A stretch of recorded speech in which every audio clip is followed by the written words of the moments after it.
What are we doing here? And where are we gonna go? It's like we just woke up one morning and then it's welcome to the show. Don't ask any questions, just go with the flow. Make as much money as you can and try your best not to get broke. Copy everything you see on the TV, from the hairstyles to the clothes, and don't think too often, just do exactly as you're told.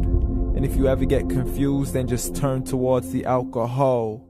You'll still hear your thoughts, then just turn up the radio as you learn to live a lifestyle of drugs, sex, and rock and roll.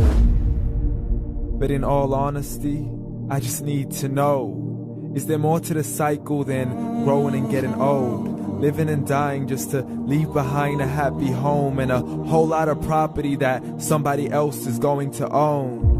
I just really need to know before the casket's closed, 'cause I'm not willing to gamble with my soul, nor am I ready to take any chances. These are just simple life questions and I'm just searching for some answers. Like, what are we doing here? And what is our purpose? How did we get here, and who made us so perfect?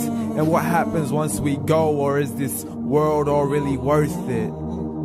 Questions we don't answer because apparently we don't really have to. There's no purpose to this life and our existence is merely natural. Then in that case, please let me ask you, did you create yourself, or was it somebody else who had fashioned you? 'Cause you're a being that's impeccable, faultless and unparalleled. You're a product of supreme intelligence and I'm merely being rational. For there isn't a camera on this earth that can come close to the human eye, nor a computer that can compete alongside the human mind. And if the whole world was to come together, we wouldn't be able to create a single fly. So many signs, yet we still deny. As science tries to justify that all this could come from none, when it's a simple sum. 0 plus 0 plus 0 cannot possibly ever give you 1. So from where did all this order come? For everything has its origins, a maker, a creator of its own. I mean, the only reason you're watching this video is because somebody had to press upload. So we can believe in the Big Bang, but I'd rather believe in He who caused it to explode.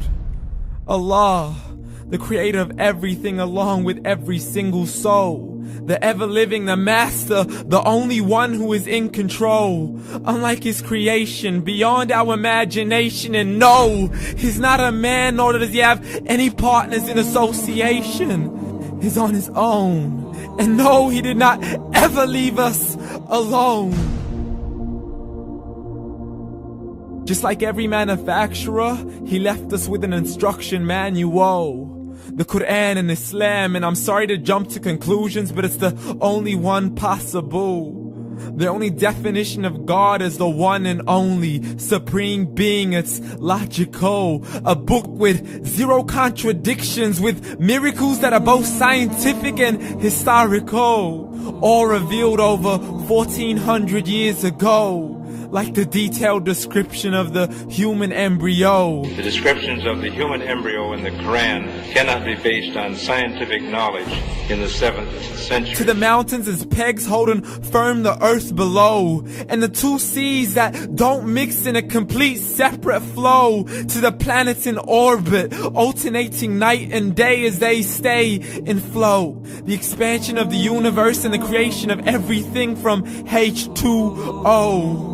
To the stories of the past and the preservation of Pharaoh. To identifying the lowest point in the land where Persia defeated Rome. The gushing fluid that created man in the glands between the ribs and the backbone. And not a word has changed, it's still the same. So please explain how all this was known over 1400 years ago.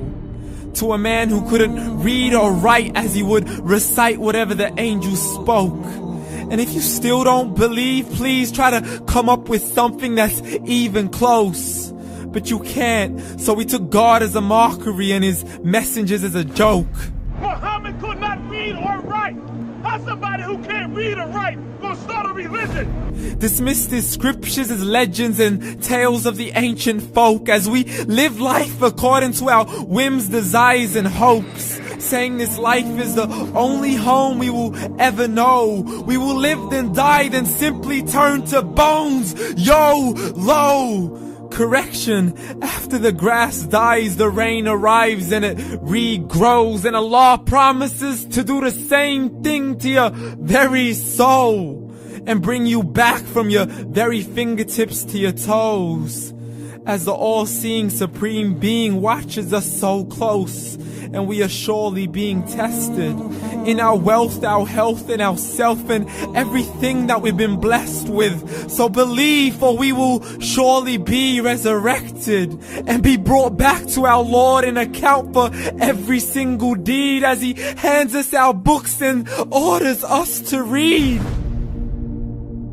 From the bad to the good and everything in between. You yourself are sufficient for your own accountability, so don't be mad at me. You are the one who thought He wouldn't come back to me. I gave you a whole life long to search after me, but you were busy in all that which was temporary. So read, and glad tidings to all those who believed. And if you disbelieve, read. And don't let that day be the first day you find out what your life really means. Read.